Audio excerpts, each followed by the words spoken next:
Vice President Cheney,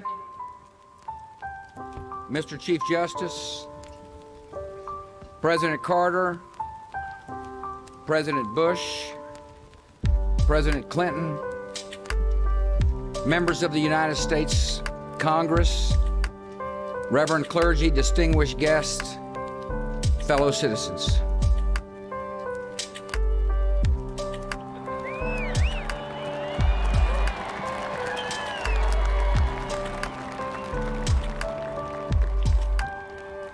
On this day, prescribed by law and marked by ceremony, we celebrate the durable wisdom of our Constitution and recall the deep commitments that unite our country. I am grateful for the honor of this hour, mindful of the consequential times in which we live, and determined to fulfill the oath that I have sworn and you have witnessed. At this second gathering, our duties are defined not by the words I use, but by the history we have seen together. For a half a century, America defended our own freedom by standing watch on distant borders.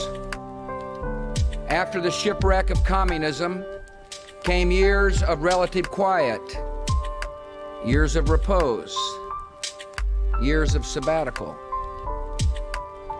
And then there came a day of fire. We have seen our vulnerability, and we have seen its deepest source. For as long as whole regions of the world simmer in resentment and tyranny, prone to ideologies that feed hatred and excuse murder, violence will gather and multiply in destructive power and cross the most offended borders and raise a mortal threat. There is only one force of history that can break the reign of hatred and resentment and expose the pretensions of tyrants and reward the hopes of the decent and tolerant, and that is the force of human freedom.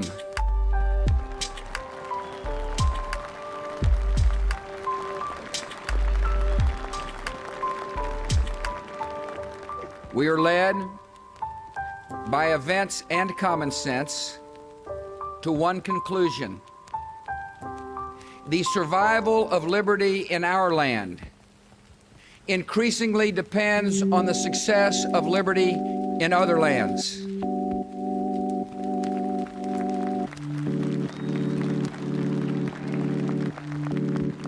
The best hope for peace in our world is the expansion of freedom in all the world.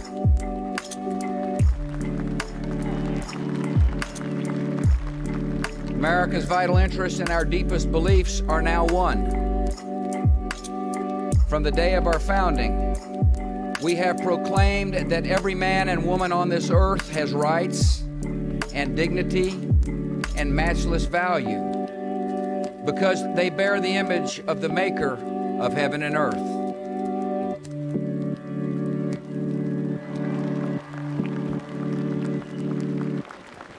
Across the generations, we have proclaimed the imperative of self-government because no one is fit to be a master and no one deserves to be a slave.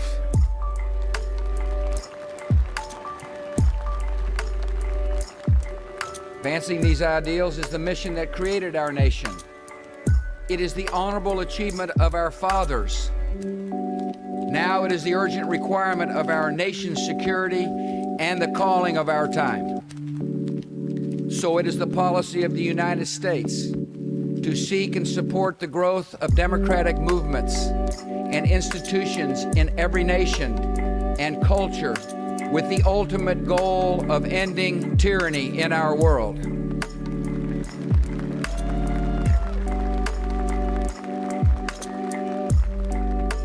This is not primarily the task of arms, though we will defend ourselves and our friends by force of arms when necessary. Freedom, by its nature, must be chosen and defended by citizens and sustained by the rule of law and the protection of minorities. And when the soul of a nation finally speaks, the institutions that arise may reflect customs and traditions very different from our own. America will not impose our own style of government on the unwilling. Our goal instead is to help others find their own voice, attain their own freedom, and make their own way. The great objective of ending tyranny is the concentrated work of generations. The difficulty of the task is no excuse for avoiding it. America's influence is not unlimited, but fortunately for the oppressed, America's influence is considerable, and we will use it confidently in freedom's cause.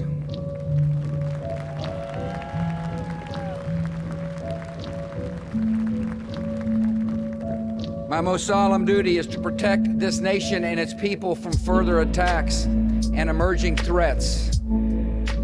Some have unwisely chosen to test America's resolve and have found it firm.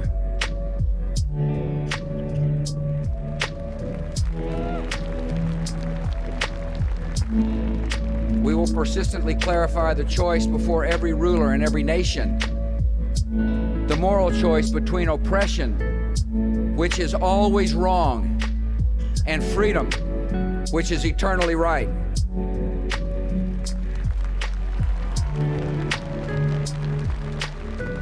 America will not pretend that jailed dissidents prefer their chains, or that women welcome humiliation and servitude, or that any human being aspires to live at the mercy of bullies. We will encourage reform in other governments by making clear that success in our relations will require the decent treatment of their own people.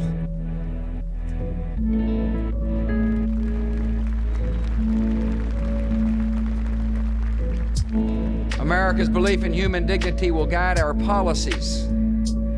Yet rights must be more than the grudging concessions of dictators. They are secured by free dissent and the participation of the governed. In the long run, there is no justice without freedom, and there can be no human rights without human liberty.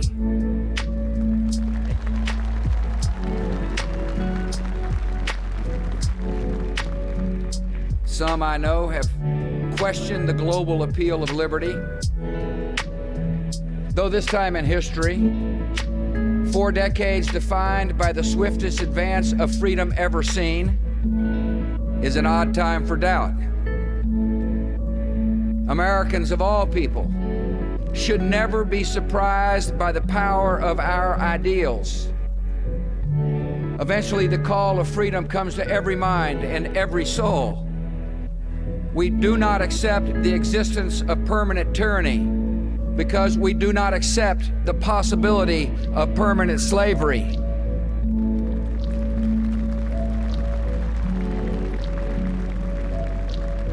Liberty will come to those who love it. Today, America speaks anew to the peoples of the world.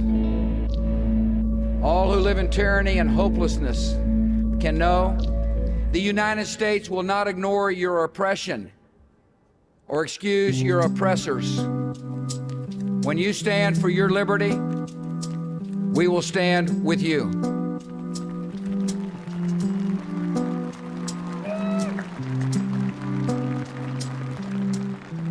Democratic reformers facing repression, prison, or exile can know America sees you for who you are, the future leaders of your free country. The rulers of outlaw regimes can know that we still believe, as Abraham Lincoln did, those who deny freedom to others deserve it not for themselves, and under the rule of a just God cannot long retain it. The leaders of governments with long habits of control need to know. To serve your people, you must learn to trust them. Start on this journey of progress and justice, and America will walk at your side.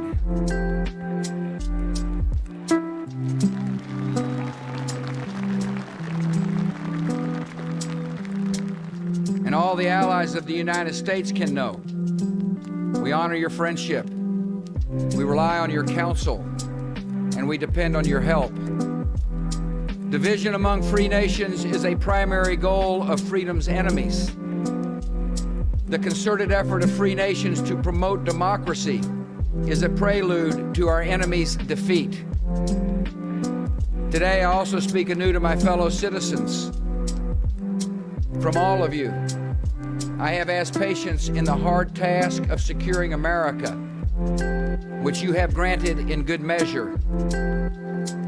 Our country has accepted obligations that are difficult to fulfill and would be dishonorable to abandon. Yet because we have acted in the great liberating tradition of this nation, tens of millions have achieved their freedom.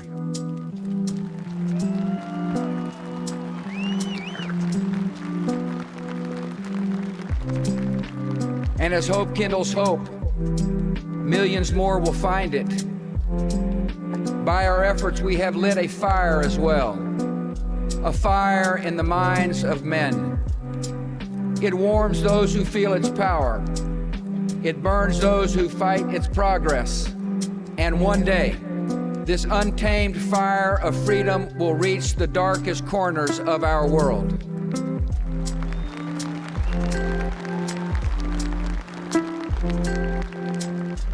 Few Americans have accepted the hardest duties in this cause.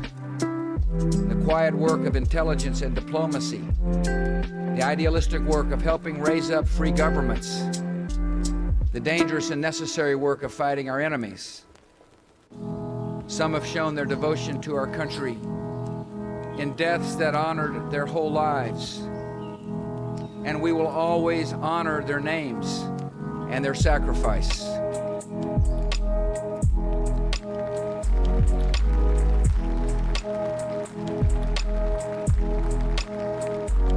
All Americans have witnessed this idealism, and some for the first time.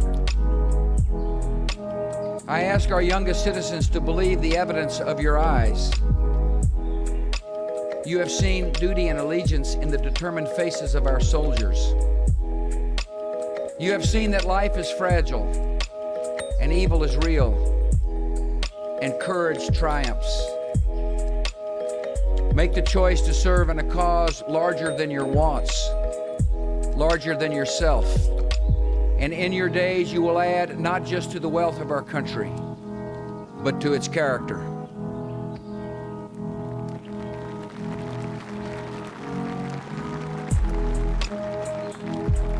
America has need of idealism and courage because we have essential work at home, the unfinished work of American freedom.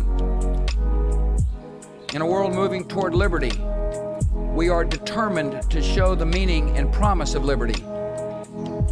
In America's ideal of freedom, citizens find the dignity and security of economic independence instead of laboring on the edge of subsistence. This is the broader definition of liberty that motivated the Homestead Act, the Social Security Act, and the GI Bill of Rights. And now we will extend this vision by reforming great institutions to serve the needs of our time. To give every American a stake in the promise and future of our country, we will bring the highest standards to our schools and build an ownership society.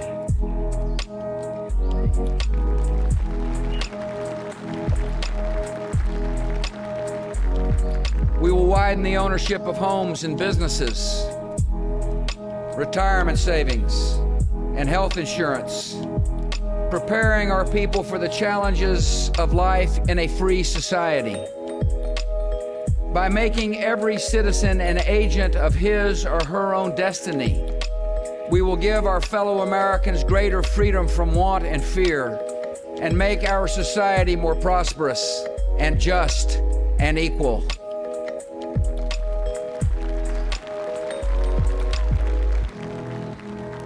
In America's ideal of freedom, the public interest depends on private character, on integrity, and tolerance toward others, and the rule of conscience in our own lives. Self-government relies, in the end, on the governing of the self. That edifice of character is built in families, supported by communities with standards, and sustained in our national life by the truths of Sinai, the Sermon on the Mount, the words of the Quran, and the varied faiths of our people. Americans move forward in every generation by reaffirming all that is good and true that came before, ideals of justice and conduct that are the same yesterday, today, and forever.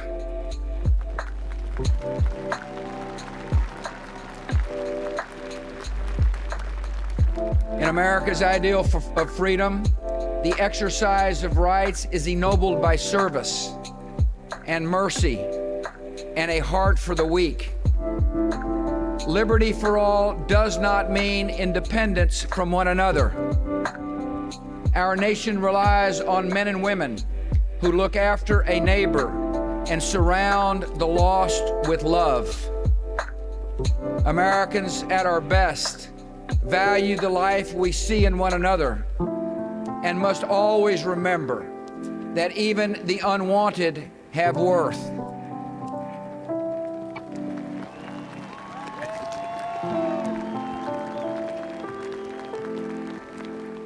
And our country must abandon all the habits of racism, because we cannot carry the message of freedom and the baggage of bigotry at the same time.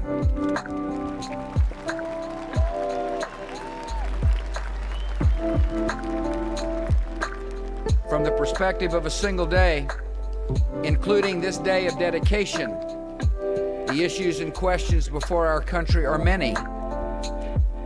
From the viewpoint of centuries, the questions that come to us are narrowed and few. Did our generation advance the cause of freedom? And did our character bring credit to that cause? These questions that judge us also unite us, because Americans of every party and background, Americans by choice and by birth, are bound to one another in the cause of freedom. We have known divisions, which must be healed to move forward in great purposes, and I will strive in good faith to heal them. Yet those divisions do not define America. We felt the unity and fellowship of our nation when freedom came under attack, and our response came like a single hand over a single heart. And we can feel that same unity and pride whenever America acts for good, and the victims of disaster are given hope, and the unjust encounter justice, and the captives are set free.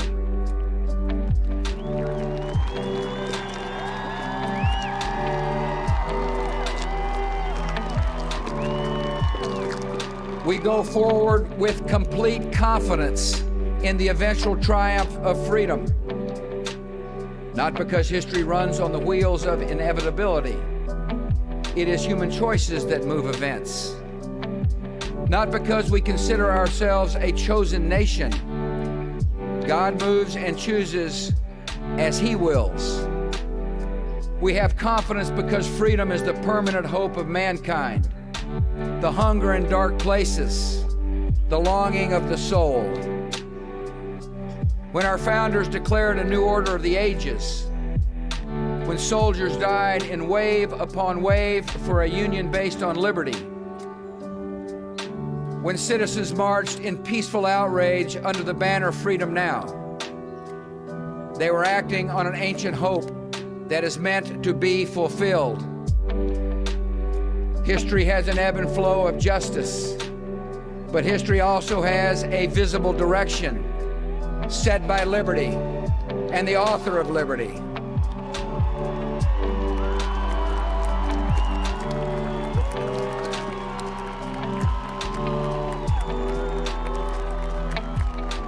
When the Declaration of Independence was first read in public and the Liberty Bell was sounded in celebration, a witness said it rang as if it meant something. In our time, it means something still. America in this young century proclaims liberty throughout all the world and to all the inhabitants thereof.